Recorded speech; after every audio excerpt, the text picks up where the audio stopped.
ఋషుల్లో పుణ్యపురుషులు వేరే అన్నట్టుగా ఒక మహానుభావుడు లయన్ ఏ విజయ్ కుమార్ గారు మా గురువు గారు ఆయన పరమపదించారు 26 తారీఖున 26 నవంబర్ 2024 వారు మరణించినారు.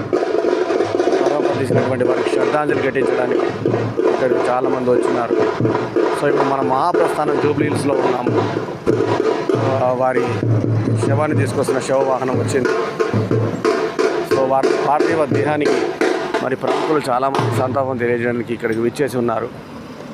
మరి ఇక్కడ మనము మహాప్రస్థానంలో ఉన్నాము. సో ఇక్కడ వారి కుటుంబ సభ్యుల సమక్షంలో, వారి మిత్రుల సమక్షంలో, లయన్ సోదరుల సమక్షంలో మనం ఉన్నాము. ఇవాళ అనగా 29 తారీఖున మరి ఇవి జరుగుతున్నాయి కాబట్టి ఇక్కడ నవంబర్ 29, 2024 ఇక్కడ లయన్ ఏ విజయ్ కుమార్, పెక్కెపూడి విజయ్ కుమార్ గారి అంత్యక్రియల్లో మనం ఉన్నాం. మరి వారికి శ్రద్ధాంజలి ఘటిస్తున్నాం.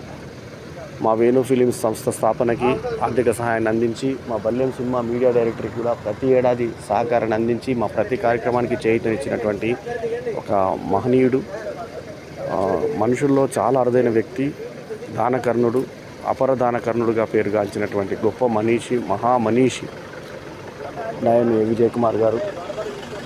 మరి వారి అంత్యక్రియల్ని మనము ఈ వీడియోలో చూడవచ్చు. సో ఆసుపత్రిలో 3 నెలలు ఉండి ఆ తర్వాత పరమపదించారు. వారి శ్రీమతి గారు 5 నెలల క్రితం పరమపదించినటువంటి ఘటనతో వారు మానసికంగా వేదన అనుభవించినారు. సో తర్వాత కృషించి కుంగి ఆయన మరణించడం జరిగింది. కార్డియక్ అరెస్ట్తో చనిపోయినట్టుగా తెలియజేశారు. సో వారి మృతదేహానికి మనం శ్రద్ధాంజలి ఘటిస్తున్నాం. వారి పవిత్ర ఆత్మకు శాంతి కలగాలని మరీ కోరుకుంటున్నాం. సో ఇప్పుడు మనం సార్ పార్థివ దేహాన్ని చూస్తున్నాం. లయన్ విజయ్ కుమార్ సార్ మనుషుల్లో దేవుడు ఆయన. పెక్కెపూడి విజయ్ కుమార్ గారు.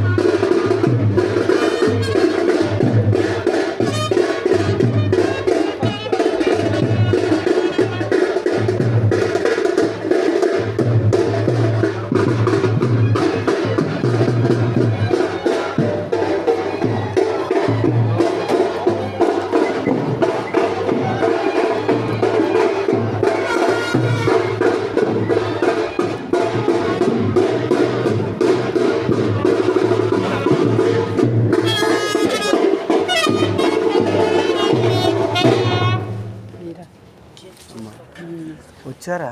నమస్తే.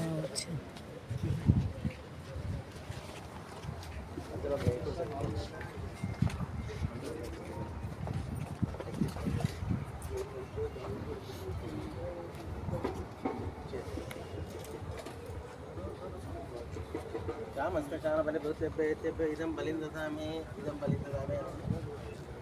అని ఇంటూ మార్క్ కొట్టేసి ఎక్స్ మార్క్ కొట్టండి. అయ్యా మీరు అన్నయ్య గారిని గ్రామ రండి. గ్రామ శ్మశాన బలిభూతి 4 సైడ్స్ గ్రామ శ్మశాన బలిభూతి ఇదం బలిందదామే అనండి. గ్రామ శ్మశాన బలిభూతి కాకి బాదం ఉల్లిఖ్య అనండి. గ్రామ శ్మశాన బలిభూతి కాకి బాదం లిఖిత్వ అనండి. ఇక్కడ కూడా దీని తర్వాత ఈ మూకుల్లో పెట్టేసేయండి. అది